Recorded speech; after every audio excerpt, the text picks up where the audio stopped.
हिमाचल प्रदेश में मानसून दस्तक दे चुका है। बीते वर्ष प्रदेश में मानसून ने भयंकर तबाही मचाई थी। ऐसे में इस बार आपदा प्रबंधन काफी अलर्ट मोड में है। आपदा प्रबंधन प्राधिकरण द्वारा सभी विभागों को डिजास्टर मैनेजमेंट एक्ट के तहत अलर्ट मोड में सभी परिस्थितियों के लिए तैयार रहने के निर्देश दिए गए हैं। इसके अलावा विपरीत परिस्थितियों के लिए एनडीआरएफ, एसडीआरएफ, पुलिस और होमगार्ड के अतिरिक्त बल को दुर्घटना संभावित क्षेत्रों में तैनात कर दिया गया है। हिमाचल प्रदेश आपदा प्रबंधन प्राधिकरण के मेंबर सेक्रेटरी और अतिरिक्त मुख्य सचिव ओंकार चंद शर्मा ने बताया है कि हिमाचल प्रदेश में मानसून दस्तक दे चुका है। प्रदेश में बरसात के कारण किसी भी संभावित नुकसान को लेकर आपदा प्रबंधन की सभी तैयारियां पूरी कर ली गई हैं। को लेकर प्री मानसून के प्रदेश में आने से पहले ही 13 जून को सभी विभागों के प्रतिनिधियों के साथ बैठक की गई थी। बैठक में सभी विभागों को आवश्यक निर्देश दिए गए थे। आप लोगों को विदित है कि पिछले कल से ऑफिशियली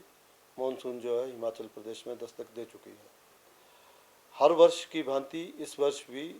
13 जून 2024 को प्री मानसून और मानसून की तैयारियों को लेकर के यहाँ पे एक बैठक जो है चीफ सेक्रेटरी की अध्यक्षता में हुई, जिसमें कि सभी administrative secretary, head of departments, जो हमारे फील्ड के जो डीसीज, एसपीज, जो भारत सरकार के organise CWC, metrological department, NDRF, ITBP और इन सब लोगों के साथ मिलकर के, और इसके साथ साथ में जैसे कि कम्युनिकेशन के प्राइवेट और जो गवर्नमेंट टेलीकॉम सर्विस प्रोवाइडर उनके साथ भी बैठक की गई और सभी लोगों को दिशा निर्देश दिए गए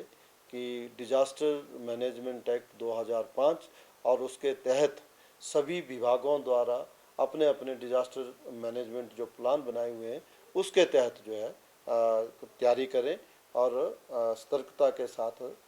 जो है कार्य करें। जैसा कि आपको मालूम है कि हम पिछली बार भी हम लोगों ने जो मैन मटेरियल और मशीनरी जो है वो स्ट्रेटजिक लोकेशन के ऊपर जो है डिप्लॉय की थी और उसके काफ़ी सार्थक परिणाम भी रहे थे। कि आपको मालूम है कि जब जुलाई माह में सबसे पहले सतलुज में जब एक्सट्रीम वेदर कंडीशन के कारण काफ़ी लोग जो पंडो, मणिकर्ण वैली में, झीड़ी में और मनाली के पोटैटो ग्राउंड में फंसे थे,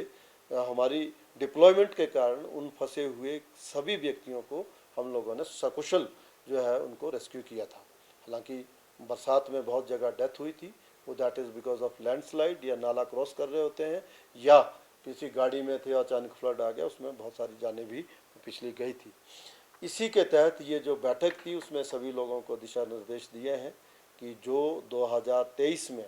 एक्सट्रीम वेदर कंडीशन 3 से 4 बार हुई थी और उसमें प्रदेश को काफ़ी जान माल का नुकसान हुआ था। लगभग 10,000 करोड़ का जो है नुकसान जो था हिमाचल प्रदेश को हुआ था, उससे लेसन लेते हुए कि कहाँ कहाँ पे आपको लगता है कि पास्ट एक्सपीरियंस के तहत प्रीवियसली जो हम डिप्लॉय करते हैं उसके अलावा भी आपको कहाँ कहाँ जो मैन मटेरियल और मशीनरी को डिप्लॉय करना है उसके दिशा निर्देश दिए हैं।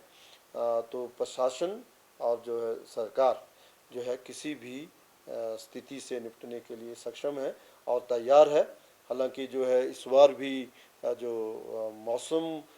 जो विज्ञान की तरफ से जो भविष्यवाणी की गई है, फोरकास्ट जो की गई है, उसमें कहा गया है कि हिमाचल प्रदेश में सामान्य या सामान्य से थोड़ा नीचा कम जो है मानसून रहने की संभावना है। हाउएवर जो हमारा एक्सपीरियंस है, मानसून ओवरऑल भले ही सामान्य रहे, लेकिन हम लोग जो है जो एक्सट्रीम वेदर कंडीशन होती है, जैसे कि आपने देखा पिछले कल भी जब बारिश हुई तो कुछ गाड़ियाँ जो थे मलियाना के आसपास जो है दब गई और 88 ईयर्स के बाद दिल्ली में जो है अधिक वर्षा हुई, जिसके कारण दिल्ली के अधिकांश जो भाग थे वो जलमग्न हो गए। तो भले ही ओवरऑल मानसून सामान्य रहे, लेकिन इस प्रकार की क्लाइमेट चेंज की वजह से इस किसी भी प्रकार की जो एक्सट्रीम वेदर कंडीशन को रूल आउट नहीं किया जा सकता। तो we have to be prepared for the worst. और आपके माध्यम से मैं जो आने वाले जो हमारे जो पर्यटक हैं और जो हिमाचल के लोग भी हैं उनको जो विशेष तौर पे मैं ये एडवाइस एक विशेष आग्रह करना चाहूँगा कि जब भी ट्रैवल करें तो जो मेट्रोलॉजिकल डिपार्टमेंट के जो वार्निंग होती है, जो अलर्ट जारी किए जाते हैं और लोकल एडमिनिस्ट्रेशन द्वारा जो अलर्ट जारी किए जाते हैं, उनका अवश्य पालन करें। ये एक बहुत ही दुखद बात है कि आपने देखा कि बहुत वर्षों के बाद लू की स्थिति पिछली गर्मियों में बनी थी। 2-3 दिन पहले तक यहाँ पे बहुत गर्मियाँ थी, उसके बावजूद हिमाचल प्रदेश में 30 से अधिक लोग जो है वो डूबने से उनकी मृत्यु हुई है। और अभी भी जो लोग जो खासकर तौर पे टूरिस्ट आते हैं,